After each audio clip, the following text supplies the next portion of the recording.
Politic, Diddo. And we are here. My name is Senica Harris, and this is Michael Snyder. He's sitting over here just looking all sophisticated. Not sophisticated, but sophisticated. Yeah.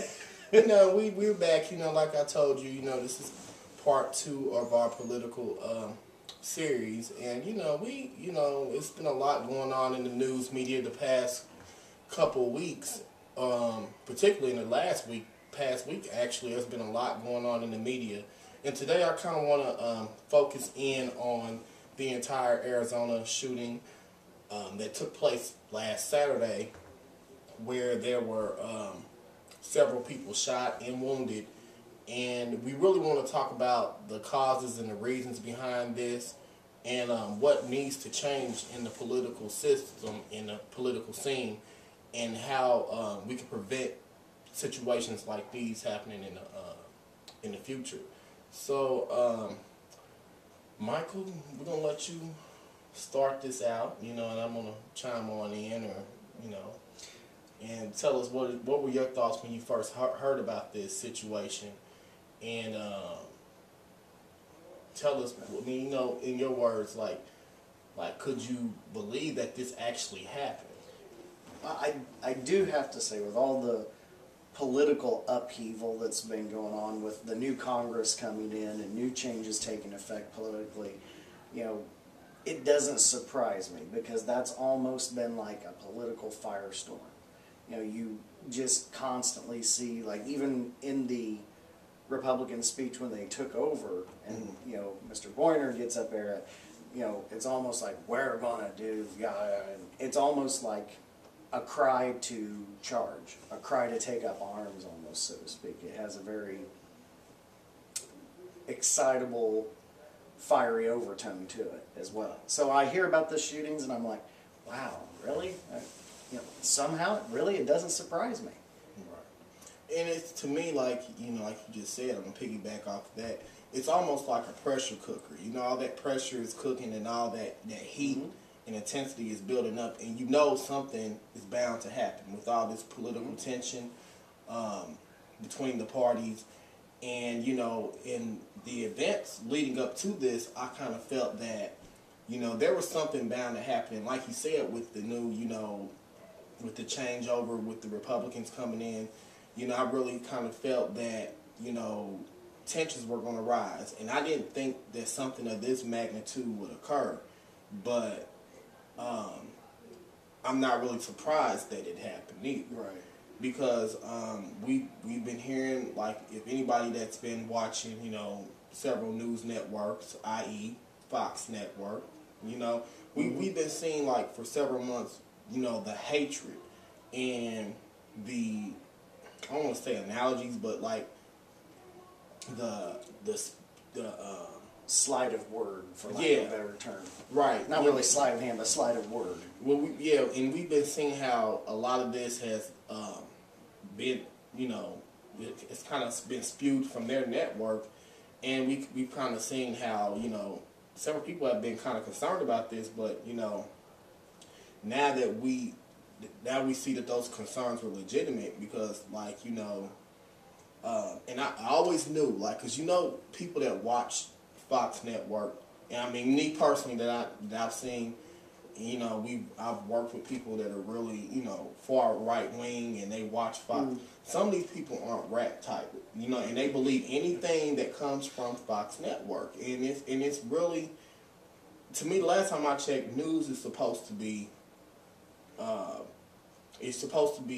objective, you know what I'm saying, and it's supposed to be, neutral when you're reporting, but Fox puts this ridiculous slant to it, and I think that, a lot of times they don't distinguish, like, the difference between commentary versus news, but that's my personal opinion. Yeah. And now we're starting to see where today, even in modern journalism, where news and facts kind of get intermingled with opinion. And a lot of times those opinions are unfounded. They don't have any type of, they don't have anything to back it up, So I think that when we're looking at this situation, we have to kind of look at it through that lens, because you have people that don't know any better. They don't know how to go and research things on them, themselves. They take what these people say is factual information, and a lot of times it's devastating to see the aftermath of that, you know. But I just want to first start off with the facts of the case.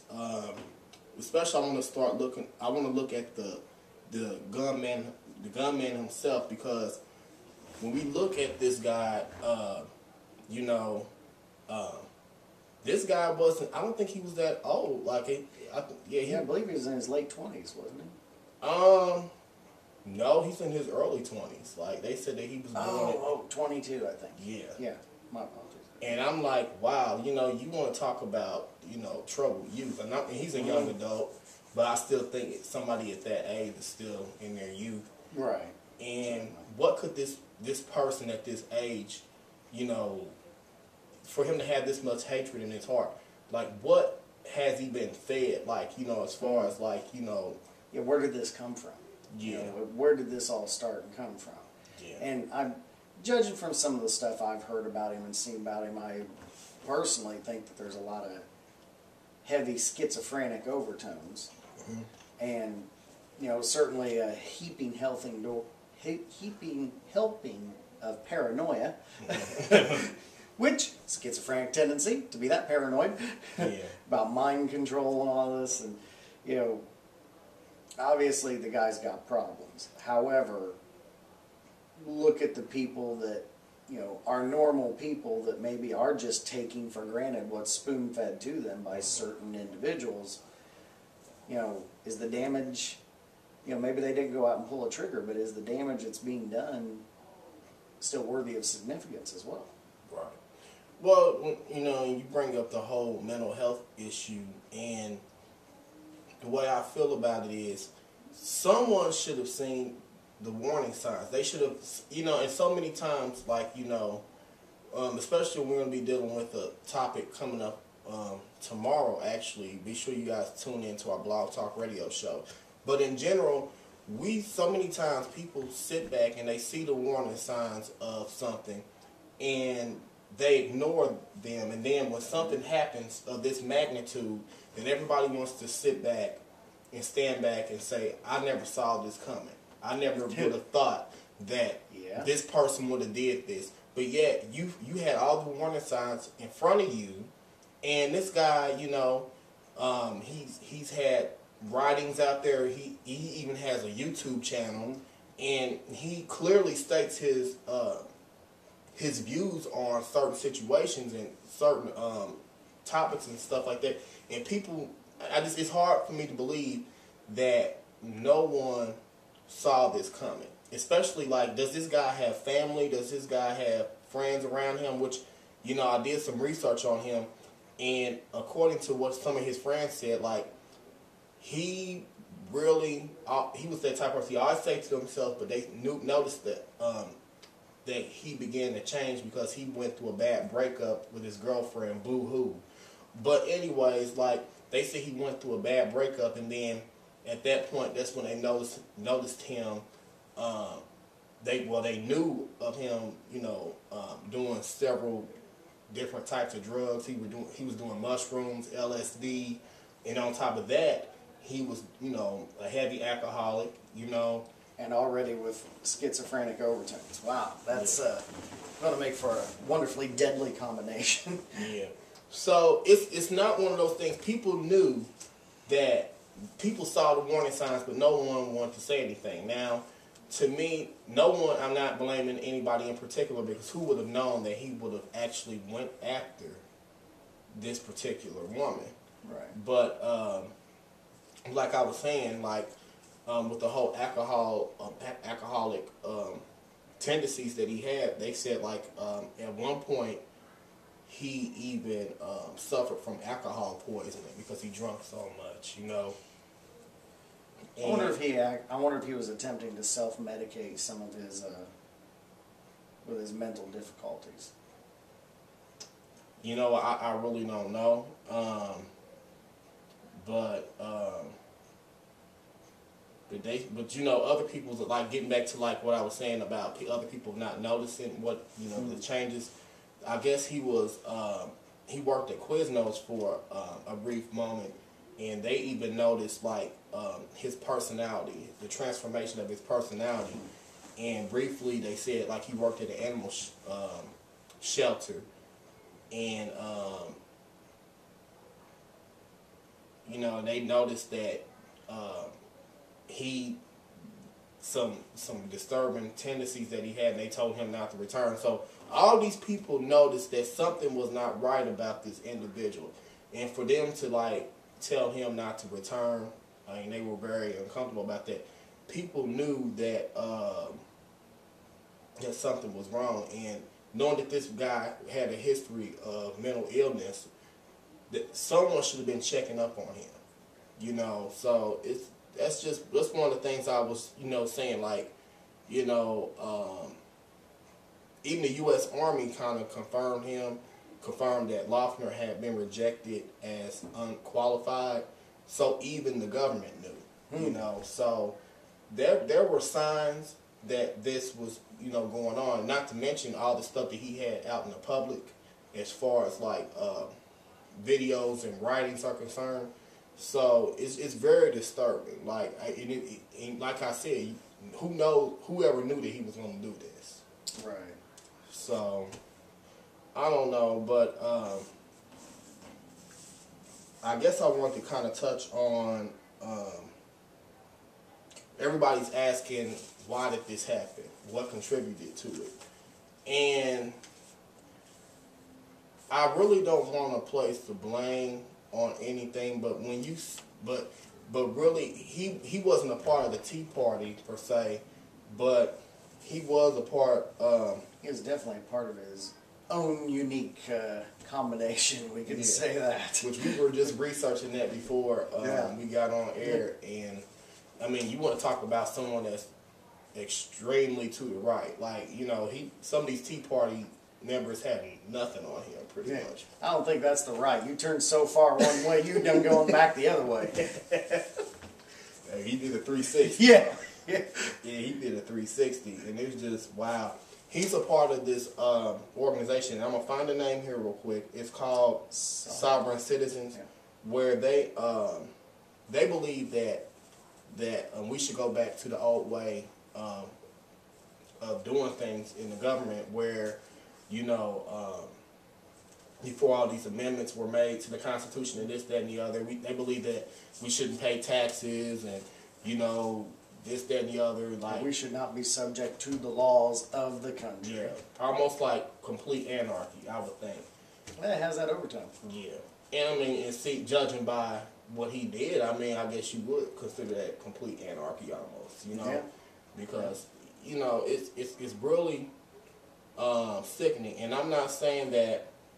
Who knows? Like, if organizations like the Fox contributed to it, but when you see the overtone of their commentaries, how they always make references or analogies to like people going out, taking their guns and going out and finding justice for themselves and this, that, and the other, and I'm not saying like, okay, we're all adults.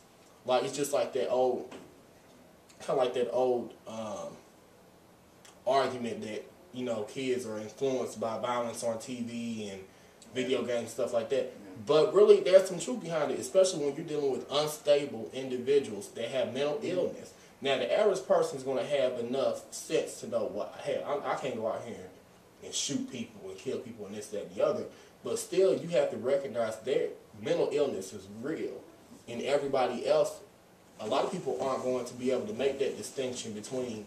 What's the old statistic? Used to be like 1 in 3 had some form of mental difficulty and impairment or something like that. Yeah, I mean, I don't know for sure, but I believe that. If that's true, then you're looking 33%. Yeah. And the thing about it is, people don't realize is there are a lot of people. Most people that have mental illness are walking around and they don't even know that they have that connection. Right. So when you think about that, and like you said, those statistics that you gave, like that's like 1 out of every 3 people have, whether it's like a slight mental disorder, you have to keep that in mind when you're getting on TV. You are a news organization. This is not like, you know what I'm saying, this is a news organization that is advocating this stuff. You know, and nobody's putting these people in check. They need to be stopped. They really need to be stopped because there's no accountability.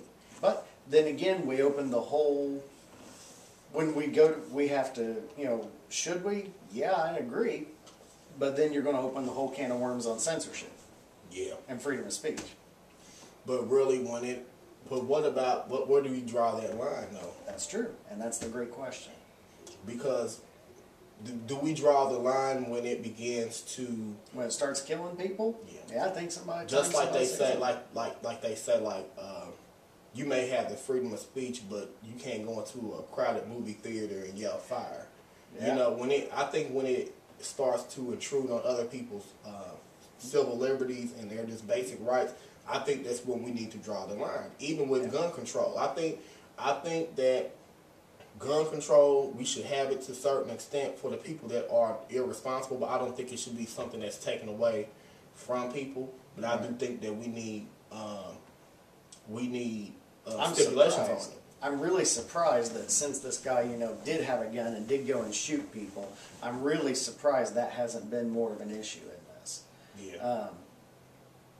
I'm really surprised it hasn't. You know, I'll say I am a proud gun owner. I'm a responsible gun owner. No, there's a right way and a wrong way to handle that stuff. But, you know, I'm really kind of surprised that hasn't become more of an issue in the topics. Right. And, but to me, are you kind of surprised, this is, I mean, a personal question. Not a personal question, but a question in general. Are you kind of surprised that this incident happened in Arizona? It's particularly with the... Yeah, I wouldn't have thought Arizona when when they say, "Hey, this happened." Da, da, da, da, you know, my first thought would have been D.C. or New England states. That would have probably been my first thought. They say Arizona, and I kind of go, well, you know, that is political hotbed out there. I mean, they got a lot of they're a border state. You know, they're a border state. They've had that immigration law. You know, there's probably a lot of hotbed politics going on. She's a Democrat in a predominantly Republican-dominated area. Yeah. I mean, and you know, in the past months, we have heard a lot of stories come from Arizona, like you said, pertaining to immigration, and especially that Jan Brewer, the one that made all those comments and stuff, controversial comments, which probably got people stirred up. You know, and who knows? Like, you know, you had, you know, probably have the Hispanic community down there fighting back. You know, it's pretty like like you said, a hotbed politics down there, and it could be a lot of tension that we don't see in the media. You know. Oh, I'm sure there is. You know, and to me, I think it's probably like I mentioned. I made that analogy earlier about the pressure cooker. I think it was one of those things that things started building up, and you know, this individual right here.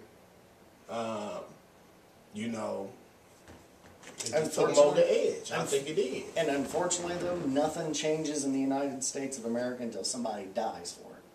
Yeah. You know, that one bad part to us in this country is that, you know, we'll sit and talk about. There's not a big action or a result done until somebody dies. But I just like, as far as the victims are concerned, it was really a tragedy. You know, there were several people wounded, several people killed. There was a judge that was killed. I think it was a 9-year-old child that was killed, which was, you know, ironically, was born on 9/11. Yeah, I'm sitting here thinking to myself, okay, you're going to make your political statement. Okay, maybe you're a little crazy, but you're going to go there for your political agenda. What the heck did the 9-year-old have to do with it? Yeah. You know, huh? And you know what? The fact that he didn't. But how do you handle this? To me, how could you defend like somebody like that, like a lawyer? And then on top of that, he didn't kill himself. So most of the time when we look at high-profile cases like this, the killer kills themselves. Usually, So I wonder how they're going to handle this situation. I guess you handle it like any other murder. You just take it to trial. Yeah. But if they can get the premeditation on that and show that not only his premeditation, because obviously the Representative Guilford was not deceased or killed in the matter, but if they can prove that he went there with a premeditated intent to kill people, well, you'd probably be looking at the death penalty there, or at least I would think. You know, hey. Oh, of course, they can't give nothing less than the death penalty. But do you think with the mental illness, are they gonna take that into? Why? But you can't take. Well, he's intelligent enough. There's a legal thing there set up called guilty but insane. That's kind of a jurisdictional ideology that's applied nowadays in the courts. Is guilty but insane, which pretty much, like, for example, here in Indiana, you commit the crime, you can prove you were bona fide cuckoo for Cocoa Puffs at the time. That's great. But, all right, we'll take that in consideration. By the way, you're still convicted guilty and you're going to go do the time for it. Right. As soon as we get you rehabilitated. So pretty much it's not one of those things that, like you see on television all the time. It will probably get him out of the death penalty, being my guess. My guess is defense of insanity, and he's got a damn good one for schizophrenia. It'll get him out of the electric chair or gas chamber or lethal injection, whatever they're using. It'll save his life, but he's never going to get out of prison. Yeah. Well, I guess like they've already brought in somebody to defend him, like a high profile defense attorney by the name of Judy Clark, and I guess they said she's prosecuted some high-profile cases like in the past dealing with this magnitude. So I'm really kind of like interested to see which way this goes, especially with the only thing she's really going to be able to do, I think, is pretty much death penalty. You think? Yeah, that's really going to be because there's no question you did it. Right. How many people did you see? Eventually somebody threw your ass to the ground and set on you to hold you for whatever the police to get there. Yeah, we know you did it. The thing now is her job is basically, can she save his life? Yeah. That's about all she's got to look forward to. Yeah. And they were also saying how how he went. I think he purchased the pistol from a Sportsman warehouse. This happened back towards the end of November, and they said as early as let me get this right.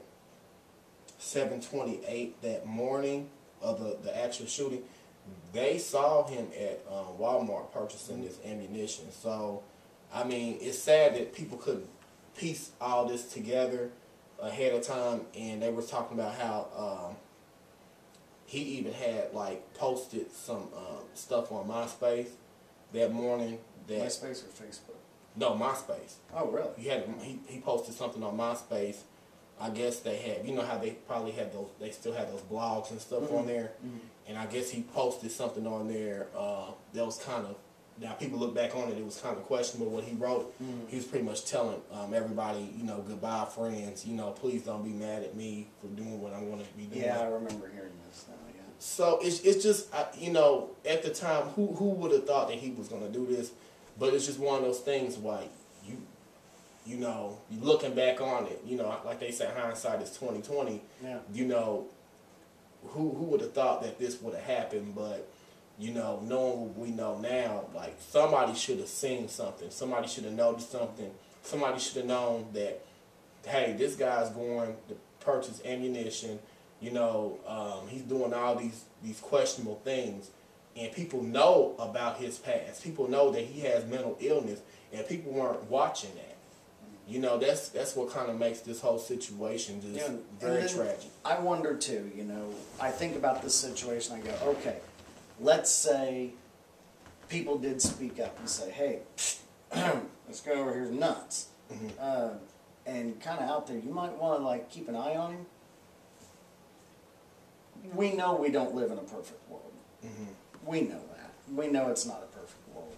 And this congressman, God love her for wanting to be out there among her constituents and work with them, but why didn't she have more security there? Yeah.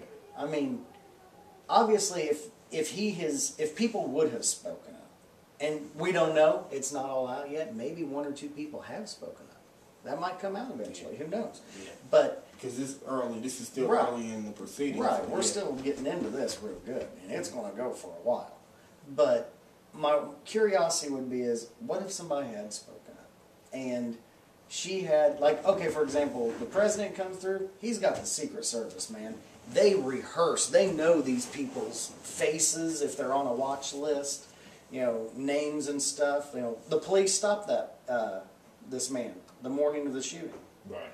You know, if they would have, you know, run his stuff through and he'd have popped up on a watch list, they would have been saying, oh, okay, where you going?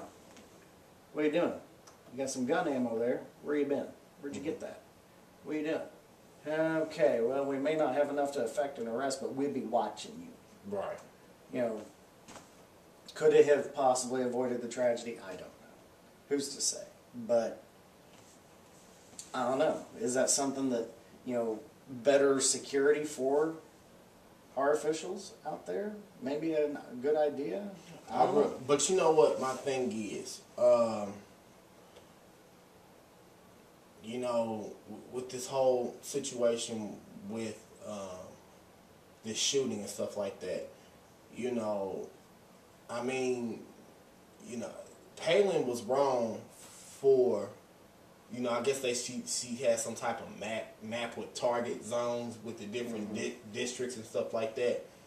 Man, I'm like, can we use different analogies? Like, do we have to use the analogies of like gun violence and death? Like, seriously, like, and then we want to sit back and sit, and then she wants to sit back and say, like, well, this, and this, you know, the people that are responsible for shooting the people should be the ones that are solely to blame for this. Like, when are people going to take personal responsibility, you know, in their role of stuff like this? And, you know, and all Fox News has been doing, especially Sarah Palin, they've been shifting the blame. They don't want to take any personal responsibility, or at least take some of the responsibility on what happened.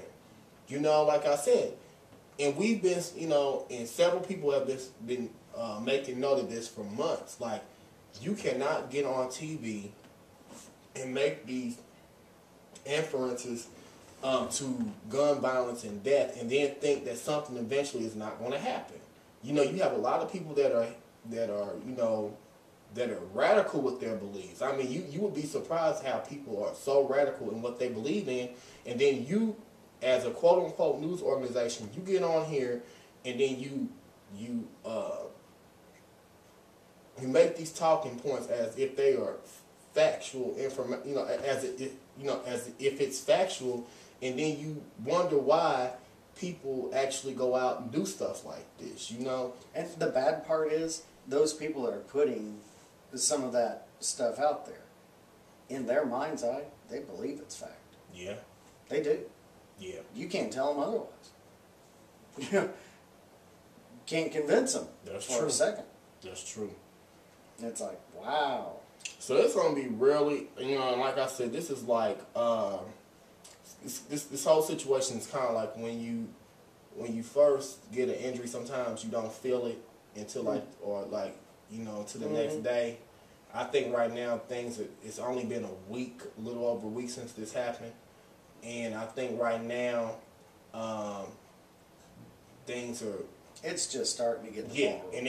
And I tell you, once the ball gets rolling, it's going to get ugly. It's going to get ugly, and you know, I think it's going to hurt the Republican Party. I think it's going to hurt them. That's very possible. And you know, one thing though, like even on, and I don't want to play word police.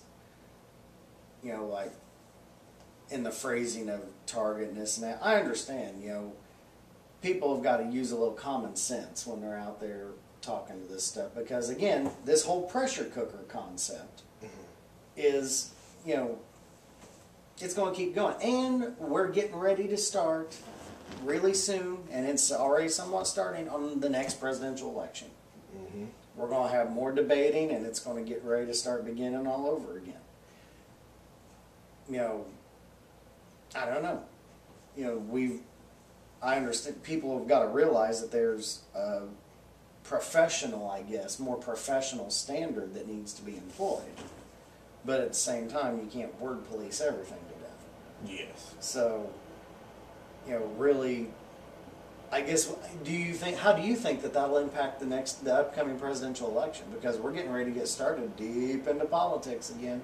Well, the way I feel about it is, if Obama plays his cards right, I hate to say this, but he can use this. This could be used as something that could hurt him, or this could be used as something that can help him. But he has to play his cards right, as far as I'm concerned. And what do you think on the broader spectrum of politicking in general for the upcoming election there? Because that's, you know, with this fresh on the plate and everything just getting going, do you think that it'll have any effect on how they change their approach, so to speak?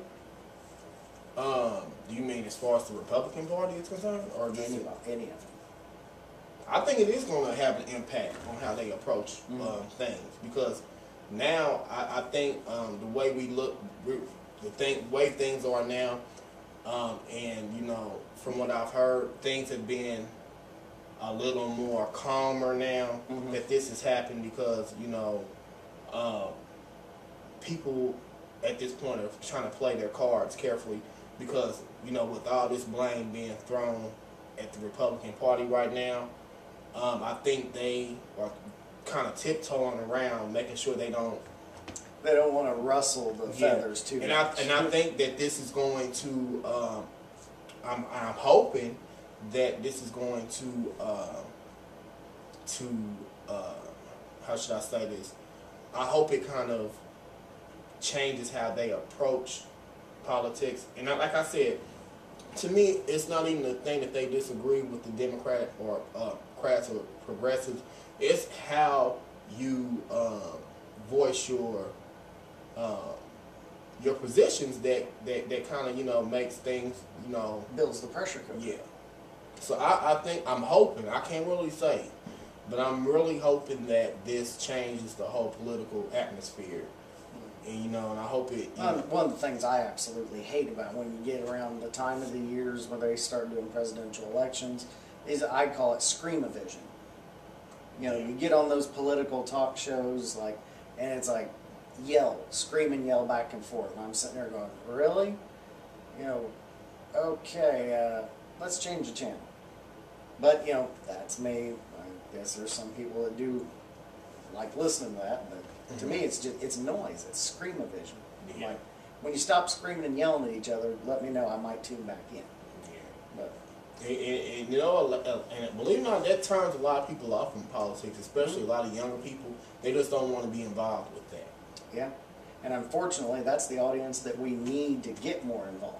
We do need our younger people today more involved in their politics and in their own lives. Yeah. But I just, at this point, I'm glad to hear, you know, I'm very, well, first of all, I want to say that I want to send my condolences out to the families that had, that had people that were killed in this incident. And, you know, just make sure you just keep the families in prayer, not just the victims, but the families as well. You know, and I pray that the people that were just wounded, I hope they have a speedy recovery. And I'm glad to report that the Senator Gifford, she is doing better now.